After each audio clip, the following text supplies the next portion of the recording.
दोस्तों इस वीडियो के अंदर हम लोग बात करने वाले हैं ओला इलेक्ट्रिक मोबाइलिटी लिमिटेड के शेयर के ऊपर। क्या ओला इलेक्ट्रिक का शेयर इस लेवल से 50% आपको 50% क्या आपको क्रैश होता हुआ देखने को मिलेगा?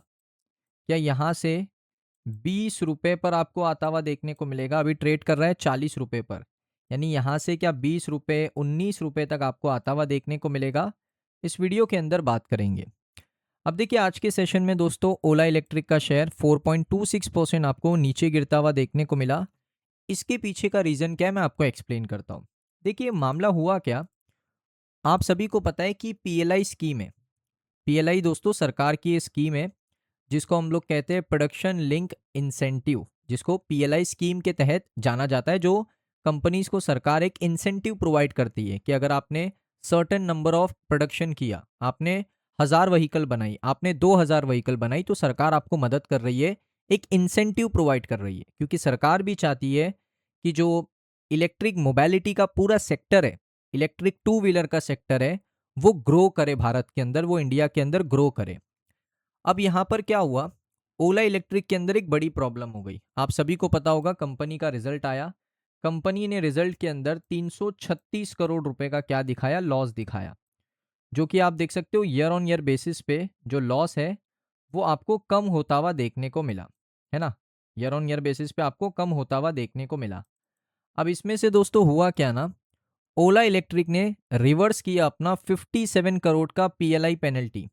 अब पीएलआई पेनल्टी क्या होता है, यही होता है प्रोडक्शन लिंक इंसेंटिव का पेनल्टी होता है। इसका सिंपल सा मतलब ये होता है कि ये पेनल्टी लगती क्यों है। सबसे पहले वो समझो कि ये पेनल्टी लगती क्यों है। पेनल्टी इस वजह से लगती है कि आप सर्टेन इन्वेस्टमेंट माइलस्टोन को अचीव नहीं कर पा रहे हो under the government production link incentive. यानी आपको 100 करोड़ का इन्वेस्टमेंट करना है, आप नहीं कर पाए टाइम पे। यानी सरकार ने आपको टाइम दिया है कि भाई आपको 20 तारीख तक 100 करोड़ का इन्वेस्टमेंट करना है, 2 महीने के अंदर 50 करोड़ का इन्वेस्टमेंट करना है, और आपने नहीं किया तो आपको उसकी पेनल्टी देनी पड़ेगी सरकार को। और ये पेनल्टी कितनी हुई थी, लगभग 57 करोड़ रुपए की, 57 करोड़ की पेनल्टी थी। अब इतनी बड़ी पेनल्टी थी तो ओला ने क्या किया, इसको शो नहीं किया, इसको प्रोविजन को साइड में कर दिया। प्रोविजन का क्या मतलब होता है अकाउंट्स की बुक में, प्रोविजन का सिंपल सा मतलब होता है कि आपको ये लॉस हो भी सकता है, नहीं भी हो सकता। आपको लॉस हो भी सकता है, नहीं भी हो सकता। तो आप क्या करते हो, अपनी जो अकाउंट की बुक्स होती है ना, उसमें एक प्रोविजन लिख देते हो कि लॉस हो सकता है, चांसेस हैं, तो मैं इसको साइड में कर देता हूँ 57 करोड़ को।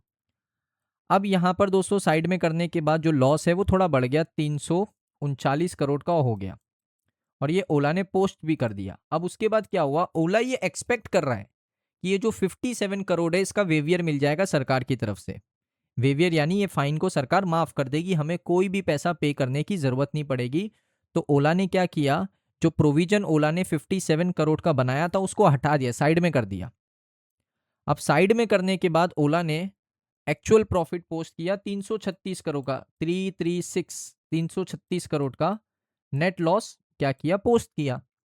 पहले प्रोविजन बनाया, 57 करोड़ का जो माइनस किया प्रोविजन, साइड में कर दिया। अब ये प्रोविजन को ओला ने हटा दिया। ओला को लगता है कि सरकार इसको वेवियर कर देगी, लेकिन सरकार की तरफ से अभी भी कोई भी ऑफिशियल अपडेट आया नहीं है फाइन को वेवियर करने का, पेनल्टी को वेवियर देने का, पेनल्टी को हटाने का कोई भी अपडेट नहीं है। तो अगर मैं आपको सिंपल बताऊं, पहले ओला एक्सपेक्ट कर रहा था कि उनको 57 करोड़ भरने पड़ सकते हैं एज अ पेनल्टी, तो उन्होंने वो 57 करोड़ रुपए साइड में रख दिए एज अ प्रोविजन बताकर। बुक्स में उसको प्रोविजन कहते हैं कि इन फ्यूचर इसका पेमेंट करना पड़ सकता है, पेनल्टी पे करनी पड़ सकती है। अब ओला को ऐसा लग रहा है कि ये अमाउंट हमें वेव हो जाएगा, ये अमाउंट की हमें माफ़ी मिल जाएगी, ये अमाउंट की पेनल्टी हमें नहीं पे करनी पड़ेगी। तो ओला ने उस प्रोविजन को हटा दिया अपने अकाउंट से। ओला ने रिपोर्ट किया लॉस लगभग 57 करोड़ बेटर लॉस हुआ है, यानी विदाउट रिवर्सल अगर आप लॉस देखोगे ओला का 393 करोड़ का है, और 57 करोड़ का लॉस उसमें से हटा दो तो 336 करोड़ एक्चुअल बनते हैं। तो गवर्नमेंट ने अभी तक ऑफिशियली कंफर्म नहीं किया है कि वेवियर ओला को मिलेगा नहीं मिलेगा, अभी तक कुछ कंफर्म नहीं है, बट ओला को लगता है कि मिलेगा। इस वजह से उन्होंने प्रोविजन में से इसको हटा दिया और अपने लॉस को रिड्यूस कर दिया। इस वजह से आप देख सकते हो कि लॉस आपको 336 करोड़ का ही देखने को मिल रहा है। ओला का एक्चुअल लॉस अगर मैं ये 57 करोड़ को एडअप कर दूँ तो 393 करोड़ का ऑलमोस्ट लॉस था ये। तो अब दोस्तों यहाँ पर इसको हटा दिया, 57 करोड़ इससे माइनस करोगे 336 करोड़ मिलेगा आपको। तो अभी इतना लॉस बताया है, तो ओला को लग रहा है कि सरकार जो ये पेनल्टी सरकार ने लगाई है हमारे ऊपर, जो कि हमने प्रॉपरली इन्वेस्टमेंट नहीं किया सही टाइम के ऊपर, तो ये सरकार इसको वेवियर दे देगी, सरकार इसको माफ़ कर देगी। अब देखते हैं दोस्तों, वो तो जो ऑफिशियल अपडेट आएगा तो मैं आपके साथ शेयर करूंगा। अब दोस्तों ये सबसे बड़ा अपडेट क्या है कि ओला इलेक्ट्रिक को लेकर जो बड़े बड़े ब्रोकरेज फर्म है उनका क्या टेक है। तो एमके का मानना है, एमके ग्लोबल आप सभी को पता है, एक रेप्यूटेड ब्रोकर है। तो इनका क्या मानना है, इनका ये मानना है कि कंपनी यहाँ पर कितना गिर सकती है। उन्होंने क्या कहा वो देखिए। इनका मानना है कि अभी काफ़ी डिफिकल्टी है कंपनी के लिए। यहाँ से उनका मानना है कि इसका टारगेट प्राइस होगा 30 रुपये प्रति शेयर, यानी यहाँ से 27% का डाउन साइड पोटेंशियल है, और इन्होंने सेल का रेटिंग दिया है। कोटक का क्या मानना है, कोटक का मानना है कि भाई ये शेयर 20 रुपये तक गिर सकता है, 51% का डाउन साइड पोटेंशियल है शेयर में। कोटक तो भाई इसको 20 रुपये तक लेकर जा रहा है। सिटी का क्या मानना है, सिटी का मानना है 26 रुपये तक गिरेगा, सेल का उन्होंने कॉल भी दे दिया है।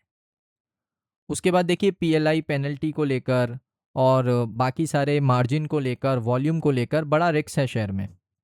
गोल्डमैन का मानना है कि भाई न्यूट्रल रेटिंग है, उनका मानना है कि 40 रुपये तक जा सकता है, यानी 3% का यहाँ से डाउन साइड पोटेंशियल है, लेकिन 3 से ज़्यादा ही नीचे गिर चुका है वो अभी तक।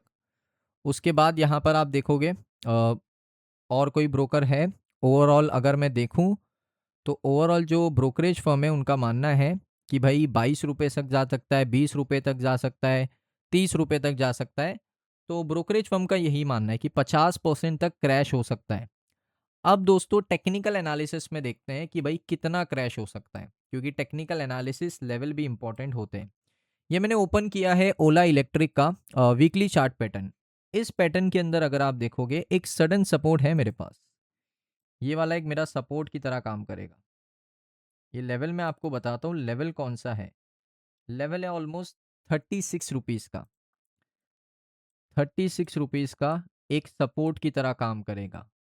अगर ये सपोर्ट यहाँ पर लेता है, रिवर्स करता है तो बात अलग है। अगर सपोर्ट ब्रेक होता है तो यहाँ से दोस्तों बड़े आसानी से, मैं फिर कह रहा हूँ बड़े आसानी से, एक नीचे ऑर्डर ब्लॉक है, ऑर्डर ब्लॉक है ऑलमोस्ट 23 रुपीज़ पे, बड़े आसानी से 23 रुपये 22 रुपये तक आ सकता है।